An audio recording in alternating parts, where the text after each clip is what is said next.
Hi friends, welcome to sweet home kitchen. இன்றைக்கி நம்ம பார்க்க போகிறது பார்த்திங்க அப்படின்னா கத்திரிக்காய் காரக்கறி தாங்க பார்க்க போகிறோம். குழம்பு வைக்கவே தேவையில்லை. இந்த கத்திரிக்காய் போட்டு காரக்கறி இப்படி பண்ணிட்டீங்கன்னா போதும், நம்ம பரட்டி சாப்பிட்டுக்கலாம்.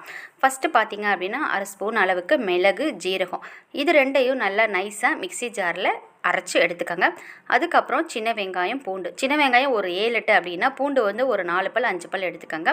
இதோடு சேர்த்து புளிப்புக்கு பார்த்திங்க அப்படின்னா கொஞ்சம் மீடியம் சைஸ் தக்காளி ஒரு 2 தக்காளி எடுத்துக்கோங்க. 150 கிராம் கத்திரிக்காய் அப்படின்னா இந்த அளவுக்கு வந்து நமக்கு வந்து போதும். இப்போ இதை வந்து மிக்ஸி ஜாரில் நல்லா நைஸாக அரைச்சி எடுத்துக்கோங்க. இந்த மாதிரி அரைச்சிக்கோங்க. ரொம்ப நைஸாக இல்லை, கொஞ்சம் கொதலாவே கூட நம்ம வந்து அரைச்சி எடுத்துக்கலாம். இப்போது கத்திரிக்காய் நல்லா நறுக்கி வச்சுருக்குறோம். இதை அலசிடுங்க, 2-3 தடவை நல்லா அலசிடுங்க. எண்ணெய் சேர்த்துக்கிட்டு தாளிக்கிறதுக்கு சோம்பு சேர்த்துட்டு கத்திரிக்காயை நல்லா தண்ணி இல்லாமல் பிழிஞ்சு இதில் வந்து சேர்த்துக்கிட்டு எண்ணெயிலே தான் பார்த்திங்க அப்படின்னா இந்த கத்திரிக்காயை நம்ம வந்து வதக்கணும்.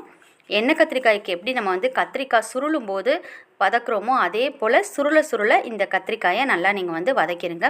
முழுக்க எண்ணெயிலே வதக்குங்க. எண்ணெய் பத்தலை அப்படின்னா இன்னும் கொஞ்சம் நீங்கள் வந்து சேர்த்துக்கங்க.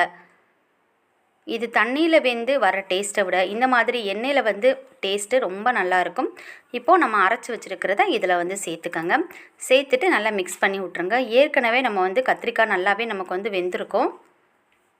இப்போது இதில் வந்து குழம்பு தூள், நம்ம குழம்புக்கு என்ன தூள் யூஸ் பண்ணுறோமோ அந்த தூளை இதில் வந்து சேர்த்துக்கங்க. இந்த மாதிரி சேர்த்துட்டு 1 ஸ்பூன் சேர்த்துருங்க. சேர்த்துட்டு நல்லா வந்து மிக்ஸ் பண்ணி விட்டுட்டு மூடி போட்டு மூடினீங்க அப்படின்னா எண்ணெய் தனியாக பிரிஞ்சு நல்லா இந்த மாதிரி கெட்டியாக கிரேவி பதத்துக்கு வரும். ரொம்ப டேஸ்ட்டாக இருக்கும். நீங்கள் வழக்கமாக சாப்பிட்றத விட எக்ஸ்ட்ராவே கொஞ்சம் சாப்பிடுவீங்க. கத்திரிக்காய் காரக்கறி கிரேவி கண்டிப்பாக நீங்கள் வந்து ட்ரை பண்ணி பாருங்கள். இந்த வீடியோ பிடிச்சிருந்தா லைக் பண்ணுங்கள், ஷேர் பண்ணுங்கள், ஃப்ரெண்ட்ஸ் அண்ட் ஃபேமிலிக்கு ஷேர் பண்ணுங்கள். மறக்காமல் ஸ்வீட் ஹோம் கிச்சன் சேனலை சப்ஸ்கிரைப் பண்ணுங்கள். தேங்க்யூ. கண்டிப்பாக ட்ரை பண்ணுங்கள்.